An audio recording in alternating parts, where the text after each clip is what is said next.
Hello everyone. आज हम बात करने वाले हैं सेक्शन 46 ऑफ द भारतीय न्याय संहिता। इसमें section 46 is talking about the definition of abettor. Abettor कौन पर्सन होता है?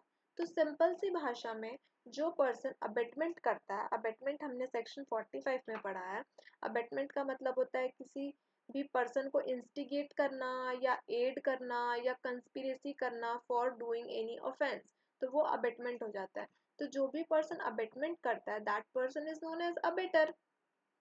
Section 46 is saying that a person abets an offense who abets either commission of an offense, या तो उस offense के commission को वो abet कर रहा है, या commission of an any act which would be an offense, या तो किसी offense को commit करने के लिए abatement कर रहा है, या किसी ऐसे act को commit करने के लिए abatement कर रहा है which would be an offense if committed by a person capable by law of committing an offense with the same intention or knowledge as that of abettor।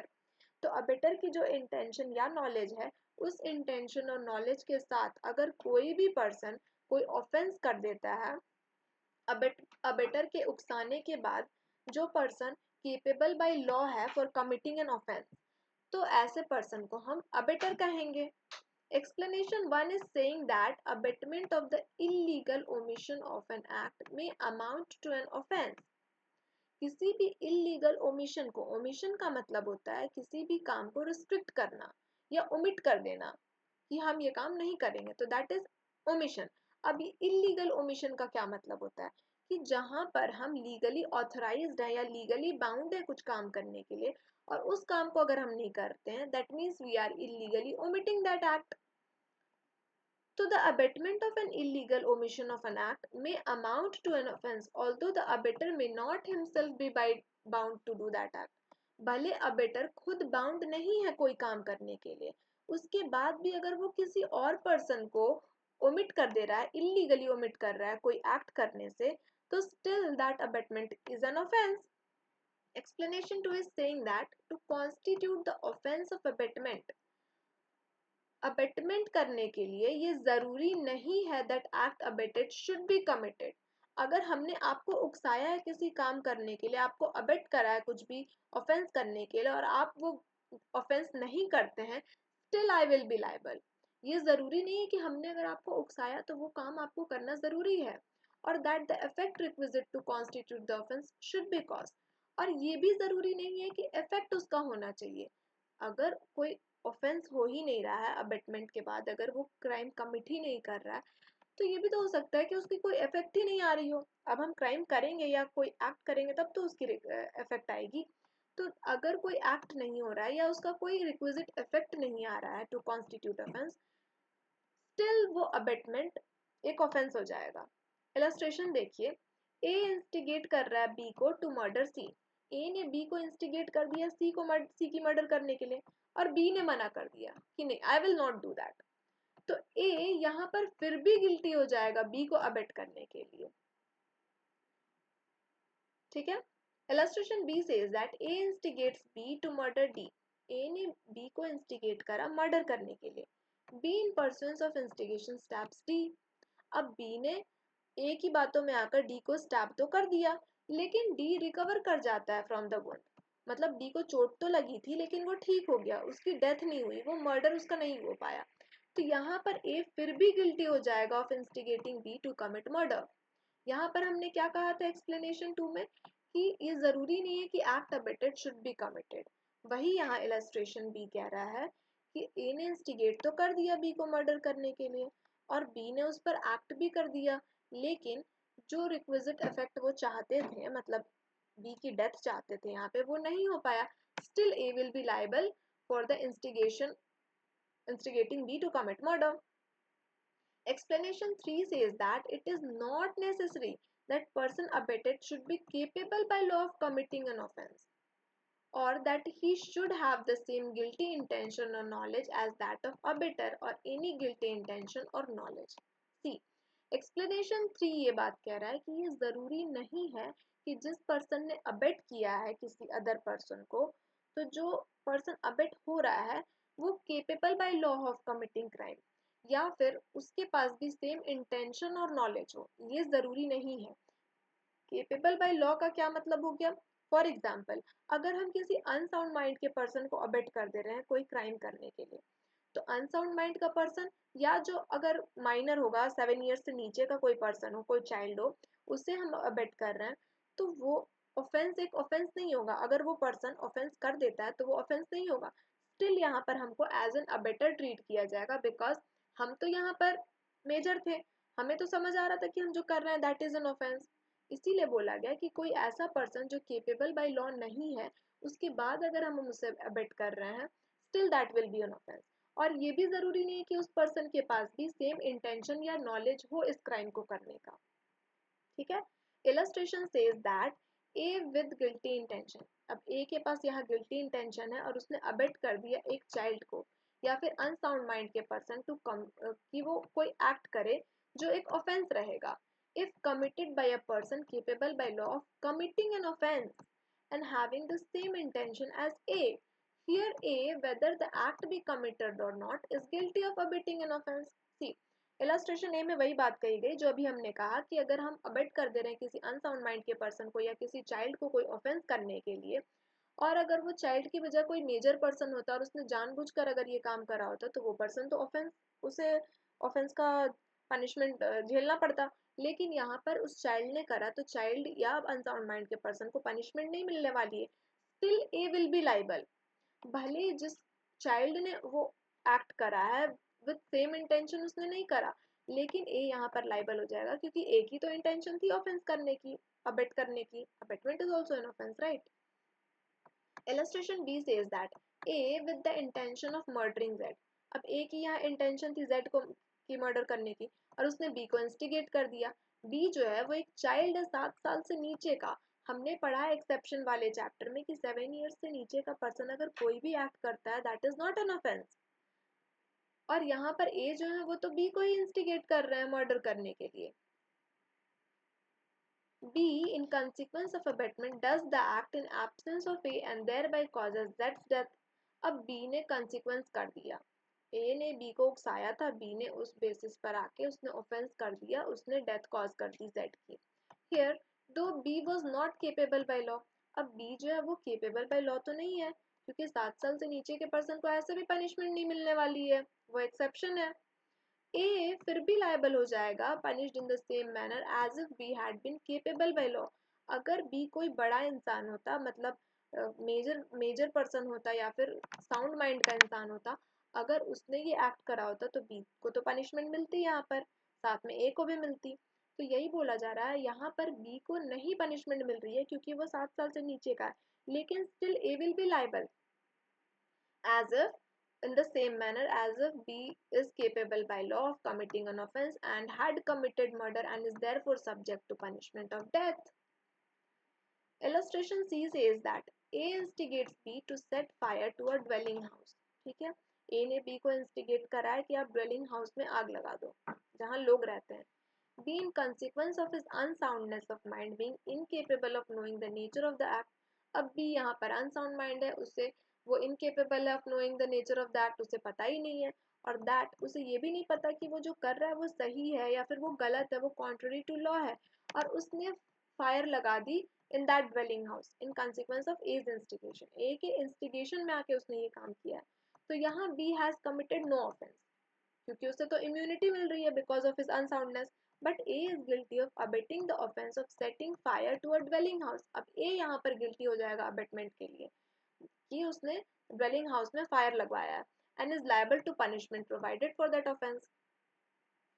Illustration D says that A intending to cause a theft to be committed instigates B. A चाहता था एक theft commit हो जाए, चोरी हो जाए, और उसने B को instigate कर दिया to take property belonging to Z out of Z's possession. उसने Z के पोजीशन से प्रॉपर्टी बाहर लाने को B को कहा और उसने ये यकीन दिलाया था B को कि जो प्रॉपर्टी है Z के पास वो मेरी प्रॉपर्टी है, मतलब A की प्रॉपर्टी है। ऐसा बोलकर A ने B को गुमराह कर दिया और B से उसने चोरी करवा दी। अब यहाँ पर B की कोई इंटेंशन नहीं थी चोरी की, ना उसके पास नॉलेज था कि वो जो कर रहा है वो चोरी कर रहा है, उसे तो ये लगा कि एक ही वो प्रॉपर्टी है Z के पास जो है और वो Z से लेकर आ गया। तो यहाँ पर B भले लायबल ना हो लेकिन A will still be liable for theft, for inducing theft. ठीक है, तो ये इलस्ट्रेशन डी रहा। अब explanation 4 is saying that abetment of an offence being an offence, the abetment of such an abetment is also an offence. See, अगर a person B को abet कर रहा है कि तुम सी को कहो कि वो डी की मर्डर कर दे, मतलब यहाँ एक अबेटमेंट का दूसरा अबेटमेंट हो जा रहा है, मतलब अबेट कर दे रहा है किसी और को अबेट करने के लिए, ठीक है। Abetment on of an offence being an offence, ठीक। इलस्ट्रेशन क्या कह रहा है, ए इंस्टिगेट कर रहा है बी को, बी को क्या करा उसने, बी को इंस्टिगेट कर दिया कि तुम सी को इंस्टिगेट करो डी की मर्डर करने के लिए, जेड की मर्डर करने के लिए, और बी ने अकॉर्डिंगली सी को इंस्टिगेट कर दिया जेड का मर्डर करने के लिए, और सी ने इंस्टिगेशन में आके कमिट कर दिया वो offence in consequence of B's instigation. तो बी तो लायबल होगा ही of punishment of offence murder के लिए, क्योंकि उसने सी को इंस्टिगेट किया। लेकिन यहाँ पर ए भी लायबल होगा क्योंकि उसने बी को इंस्टिगेट किया था सी को इंस्टिगेट करने के लिए। आई होप यू अंडरस्टूड कि abetment of an abetment is also an offence, ये एक्सप्लेनेशन 4 कह रहा है, ठीक है। Now comes explanation 5. This is the last explanation of this section. It says that it is not necessary to the commission of the offense of abetment by conspiracy that abettor should concert the offense with the person who commits it. It is sufficient if he engages in conspiracy in pursuance of which the offense is committed. See, explanation 5 में सिर्फ इतनी सी बात कही गई है कि अगर हम किसी पर्सन को अबेट करना चाहते हैं, अगर हम किसी पर्सन के साथ कंस्पिरेसी कर रहे हैं, conspiracy is also part of abetment, पता है आपको, अकॉर्डिंग टू सेक्शन 45। अगर हम किसी पर्सन के साथ कंस्पिरेसी कर रहे हैं किसी थर्ड पर्सन को कोई ऑफेंस करने के लिए, हम जानते भी नहीं उस थर्ड पर्सन को, या हम जिसके साथ कंस्पिरेसी कर रहे हैं हम उसको भी नहीं जानते हैं, still I will be liable for the abetment. Illustration देखिए, इलस्ट्रेशन क्या कह रहा है, ए ने कॉन्सर्ट करा बी के साथ, एक प्लान बनाया उसने कि वो जेड को जहर दे देगा। It is agreed that A shall administer the poison, A poison लेकर आएगा। बी ने एक्सप्लेन करा, सी को अपना प्लान बताया, mentioning that a third person is to administer the poison. See, यहाँ पर जो बी है वो मेडिएटर का काम कर रहा है, उसने सी को ये बताया कि जो ए है, ए का नाम उसने नहीं लिया, उसने सिर्फ ये कहा कि एक थर्ड पर्सन, एक पर्सन है जिसे मैं जानता हूँ वो पॉइजन लेकर आने वाला है, ठीक है, but without mentioning A's name, A का नाम तो उसने मेंशन नहीं करा। अब सी इस बात पर एग्री कर जाता है कि ठीक है पॉइजन लेकर आके मुझे दे दो, I will give it to Z, और जेड की डेथ हो जाएगी, and procures and delivers it to B for the purpose of being used in the manner explained, ठीक है। ए ने एडमिनिस्टर कर दिया पॉइजन जिससे जेड की डेथ हो जाती है। हियर दो A and C have not conspired together, यहाँ पर ए और सी की आपस में तो कोई बातचीत ही नहीं हुई है, बी जो है, बी ने इन लोग के मैसेजेस को एक दूसरे को पहुंचाया है। Yet C has been engaged in conspiracy in pursuance of which Z has been murdered. C और A की कभी ना मुलाकात हुई है ना बात हुई है, लेकिन still C will be engaged in conspiracy, क्योंकि यहाँ पर Z की जो मर्डर हुई है वो A और C की मिली भगत थी, भले वो उसमें B का मेन रोल था, B ने बात छेड़ी थी, ठीक है। C has therefore committed the offense defined in this section and is liable to punishment for murder. यहाँ पर C को लायबल कर दिया जाएगा, ठीक है। तो एक्सप्लेनेशन 5 ने क्या कहा कि ये जरूरी नहीं है कि आप जो ऑफेंस करना चाह रहे हैं, आप किसी के साथ कंस्पिरेसी कर रहे हैं तो आप उस पर्सन को जानते हो, ठीक है। Section 47 is talking about abetment in India of offences outside India. अगर इंडिया के बाहर कोई क्राइम हो जा रहा है उसके बारे में बात हो रही है। A person abets an offense within the meaning of this Sanhita who in India abets the commission of any act without and beyond India which would constitute an offense if committed in India. अगर हम India में बैठ के किसी बाहरी person को, India के बाहर किसी पर्सन को हम अबेट कर रहे हैं कि आप उस जगह पे बाहर में क्राइम करो, इंडिया के बाहर, स्टिल ये अबेटमेंट का चार्जेस मुझ पर लग जाएगा क्योंकि मैं इस वक्त इंडिया में हूँ और इंडिया में ये भारतीय न्याय संहिता लागू होता है, ठीक है। Illustration says that A in India instigates B a foreigner in country X. A जो है वो एक इंडियन सिटीजन है या फिर वो इंडिया में रह रहा है, ठीक है। इंडिया से वो बी को इंस्टिगेट कर रहा है जो कि एक फॉरेनर है किसी एक्स कंट्री का, to commit a murder in that country. तो ए गिल्टी हो जाएगा of abetting murder. Section 48 is talking about abatement outside India for offences in India. See, जो सेक्शन 48 है इसे भारतीय न्याय संहिता में पहली बार इंट्रोड्यूस करा गया, ये हमारे आईपीसी में नहीं था। इसमें ये बात कहा जा रहा है कि अबेटमेंट आउटसाइड इंडिया, इंडिया के बाहर से अबेट करा जा रहा है कि इंडिया में आप कोई ऑफेंस करिए। A person abets an offence within the meaning of this Sanhita who, without and beyond India, abets the commission of any act in India which would constitute an offence if committed in India. मतलब 47 का opposite बात किया हुआ है 48 में। 47 में एक India में बैठा हुआ पर्सन इंडिया के बाहर अबेटमेंट कर रहा है, 48 में बाहर से इंडिया में अबेटमेंट किया जा रहा है। मोस्ट प्रोबेबली ये जो 48 का कंसेप्ट है ये इसलिए लिया गया हो कि जो फॉरेनर है हो सकता है इंडिया में किसी पर्सन को कंप्यूटर के माध्यम से या किसी भी तरह से इंडिया में अगर किसी से वो कांटेक्ट कर ले रहे हैं और उससे अबेट कर दे रहे हैं कोई ऑफेंस करने से, उस पर्सन पर ये लागू हो जाए। इलस्ट्रेशन देख लीजिए। A in country X instigates B to commit a murder in India. A एक एक्स कंट्री में रहता है और वहां से उसने बी को इंस्टिगेट कर दिया कि आप मर्डर कर दीजिए इंडिया में, तो ए जो होगा वो गिल्टी हो जाएगा अबेटिंग मर्डर के लिए। सी, ए तो इंडिया में नहीं है, इंडिया के बाहर वो है, या तो फॉरेन सिटीजन है या तो फिर वो फॉरेन में रह रहा था, एक्स कंट्री में रह रहा था और उसने इंडिया में क्राइम करवा दिया है, तो ए पर इंडिया के ये जो भारतीय न्याय संहिता है ये लागू हो जाने वाले हैं और उसे एज एन अबेटर हम पनिश कर देंगे। तो ये था आपका section 48। In the next video we will be discussing from section 49। Thank you.